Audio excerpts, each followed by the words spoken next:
Israel's war in Gaza amounts to genocide, Amnesty International report finds. Human rights group says Israel brazenly, continuously, and with total impunity unleashed hell on Strip's 2.3 million population.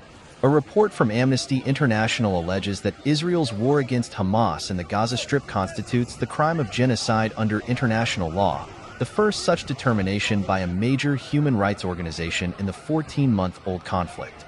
The 296-page report examining events in Gaza between October 2023 to July 2024, published on Thursday, found that Israel had brazenly, continuously, and with total impunity unleashed hell on the Strip's 2.3 million population, noting that the atrocity crimes against Israelis by Hamas on October 7, 2023, which triggered the war, do not justify genocide. Israel has committed prohibited acts under the Genocide Convention, namely killing, causing serious bodily or mental harm, and deliberately inflicting on Palestinians in Gaza conditions of life calculated to bring about their physical destruction, with the specific intent to destroy Palestinians in the territory, the report said. It marks the first time Amnesty has alleged the crime of genocide during an ongoing conflict, and builds on a March report by the UN Special Rapporteur for Palestine that concluded there are reasonable grounds to believe Israel was committing genocide against Palestinians. Our damning findings must serve as a wake-up call.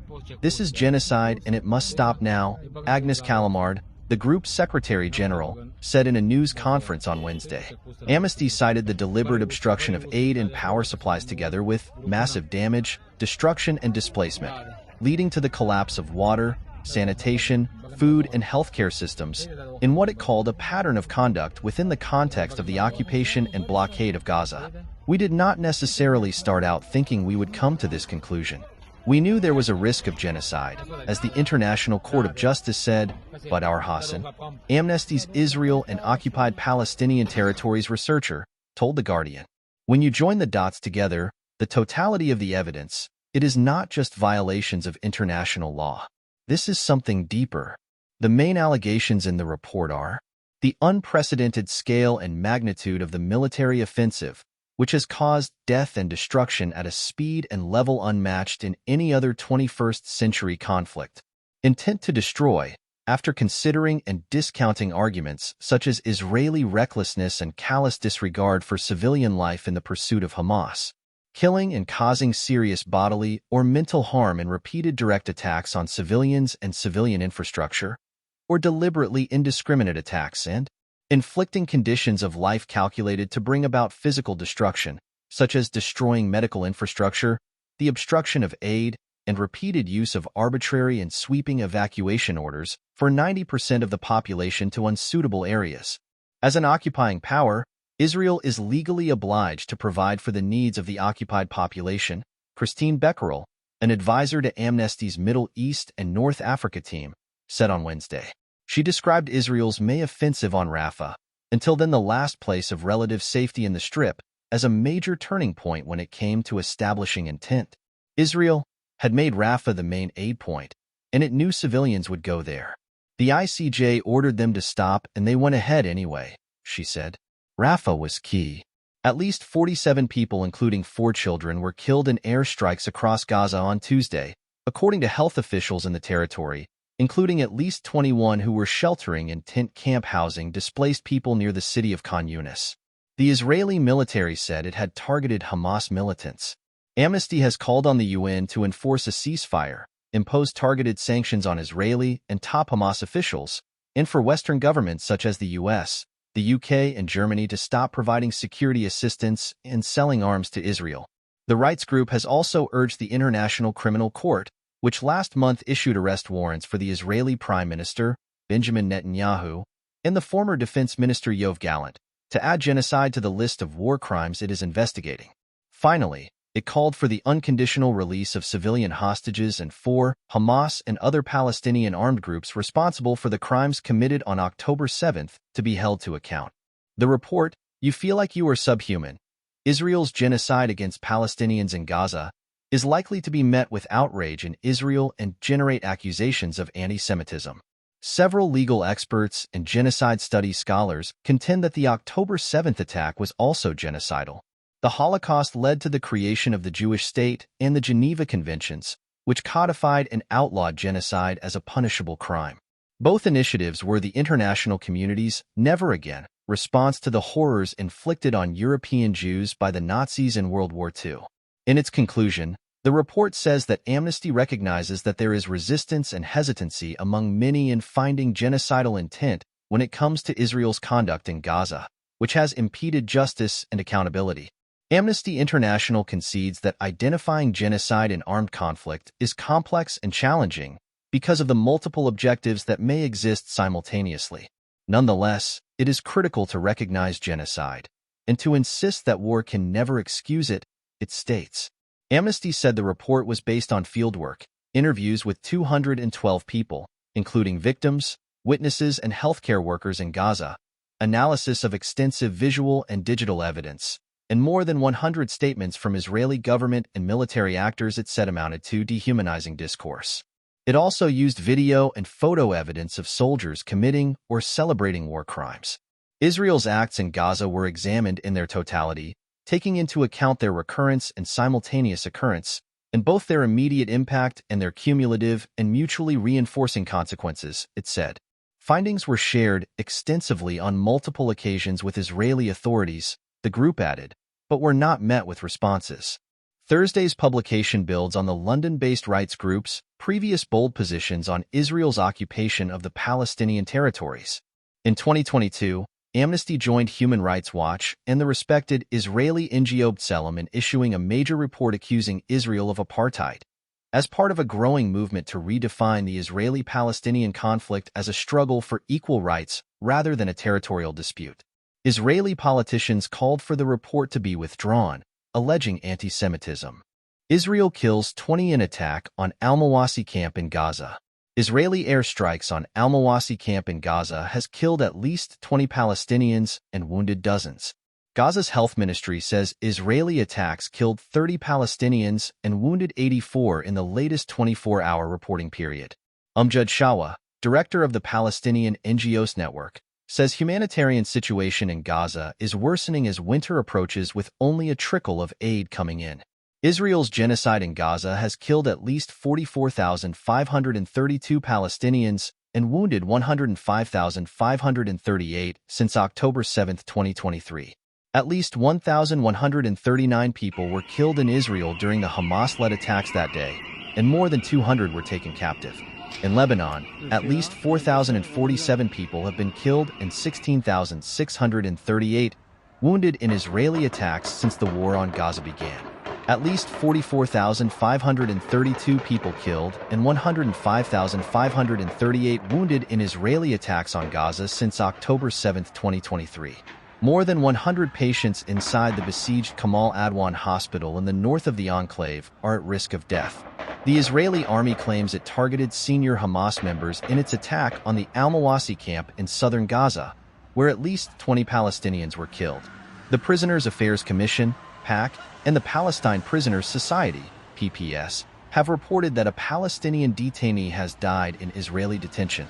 Israeli forces severely beat an elderly man on his land in the occupied West Bank town of Akraba in the Nablus Governorate. Qatar's PM says the incoming U.S. administration wants a Gaza ceasefire deal secured now, today even. UNRWA says Israel has increased a disinformation campaign against the agency through a series of billboard advertisements. Israeli army claims that the 6 captives found in Khan Yunis in August could have been killed by Hamas, but refused to rule out that an Israeli air strike killed them. The Israeli military is not acting humanely or doing Palestinians a favor when it threatens them with death by bombing if they do not leave their homes and makeshift shelters. It is not driving exhausted, starving people constantly from one place to another under threat of death and maiming, using difficult-to-decipher guidance, out of humanitarian concern. It is doing so to ensure nowhere in Gaza is safe for Palestinians. It is trying to kill 2 birds with 1 stone, creating the illusion of adherence to humanitarian law while laying the groundwork for illegally expanding Israeli territory. Israel's growth forecast cut amid wars and conflicts. The Times of Israel is reporting that the country's wars on Gaza and Lebanon, as well as the conflict with Iran, are expected to continue to take a toll on the country's economy and finances, according to the Organization for Economic Cooperation and Development, OECD. The evolving conflicts in the Middle East since October 2023 will continue to shape economic activity, the OECD said in its Economic Outlook report.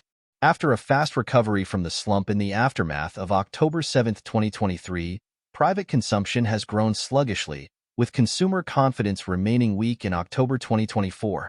The Palestinian Foreign Ministry has condemned what it called brutal attacks by terrorist settler militias on two towns near Nablus in the occupied West Bank. The violent Israeli settlers set fire to property and vehicles in the towns amid intensifying daily assaults on Palestinians. The settlers have been emboldened to commit these crimes in the occupied territory by the glaring and unjustifiable failure of the global community to stop the Israeli killings, the ministry said. Reuters news agency is reporting that the incoming U.S. Middle East envoy met Qatari and Israeli PMs to push for a ceasefire and captives deal. A source briefed on the talks told Reuters that Steve Witkoff traveled to Qatar and Israel in late November to push for a deal before Trump's inauguration on January 20th. The meetings signal that Qatar has resumed its role as a key mediator after suspending it last month. The source added that Hamas negotiators would likely return to Doha soon to facilitate a new round of talks. Jordan's king. Failure to stop war will exacerbate regional conflict. Failure to stop Israel's war on Gaza will exacerbate the conflict and the cycle of violence in the region, according to Jordan's king Abdullah. He added that immediate action must be taken to pressure Israel to allow sufficient aid into the besieged enclave where more than 44,500 Palestinians have been killed since October last year. 6-year-old Nasser Tanatra is scared of the rock-strewn hilltop where he used to play and pick flowers near his family home. The boisterous child, the youngest of 7 siblings, used to dash to the top of Jabal al-Ras with his 10-year-old sister Yurud to gather wild sage and za'atar. But in mid-September, about 20 Israeli settlers, protected by soldiers, erected tents and began living on the hilltop, about 50 meters, 164 feet, from the family's 2-story home. Ever since, they have attacked and harassed the Tanatras and their neighbors in the Palestinian village of Msafa. At night, the settlers fire bullets in the air and release aggressive dogs to roam outside villagers' homes. From above, they flash bright lights onto the houses, blare music, and sing loudly. Israeli Foreign Minister Gideon Sa'ar says there may now be an opportunity to secure the return of the captives held in Gaza, the Times of Israel reports. Sa'ar, who was speaking at an OSCE Foreign Ministers Conference in Malta, said Israel is serious about reaching a deal to get them out and asked for the European Union's support in gaining a deal. According to Sa'ar's office, the minister told EU Foreign Policy Chief Kaja Kallas that Israel wants to open a new page in our relations with the European Union, one of constructive dialogue and cooperation. Josep Borrell, Kallas's predecessor, regularly criticized Israel for its conduct in the wars on Gaza and Lebanon. Israeli forces arrest Palestinian patient in West Bank hospital raid. The Palestinian Health Ministry in the occupied West Bank said Israeli forces raided a hospital in Nablus and arrested a patient. The ministry in a statement called it a flagrant violation of all international laws and conventions that stipulate the protection of treatment centers and patients. Earlier, Palestinian media reported that special forces from the Israeli army stormed the Arab Specialized Hospital and arrested Ayman Ghanem, who was wounded in a bombing near the town of Aqaba on Tuesday. Israel claims it targeted Hamas members in deadly al-Mawasi attack. The Israeli army claims it targeted senior Hamas members in its attack on al-Mawasi camp in southern Gaza where at least 20 Palestinians were killed. The army said secondary explosions that were identified suggested the presence of weaponry in the area. According to Palestinian civil defense teams, dozens of people were wounded in addition to those killed. Israeli officials say only agreement can bring back captives held in Gaza. The Israeli Broadcasting Authority quotes security sources as saying only an agreement can bring back the captives held in Gaza, adding that information about their whereabouts is dwindling. The officials also said those taken captive cannot be brought back alive by a military operation and a deal must be reached and concessions must be made. At least 10 people killed in Israeli attack on Gaza City. At least 10 Palestinians have been killed in an Israeli airstrike on the Sheikh Radwan neighborhood of Gaza City. Virtually no aid has reached besieged North Gaza in 40 days, UN says.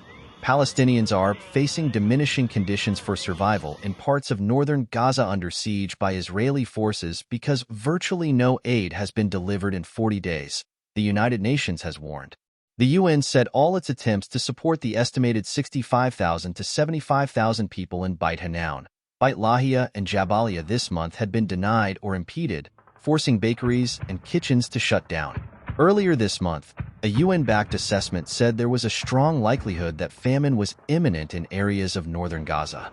The Israeli military has said its 6-week-long offensive targets regrouping Hamas fighters, and that it is facilitating civilian evacuations and supply deliveries to hospitals. Hundreds of people have been killed, and between 100,000 and 130,000 others have been displaced to Gaza City, where the UN has said essential resources like shelter, water, and healthcare are severely limited. Meanwhile, the U.S. vetoed a draft UN Security Council resolution that demanded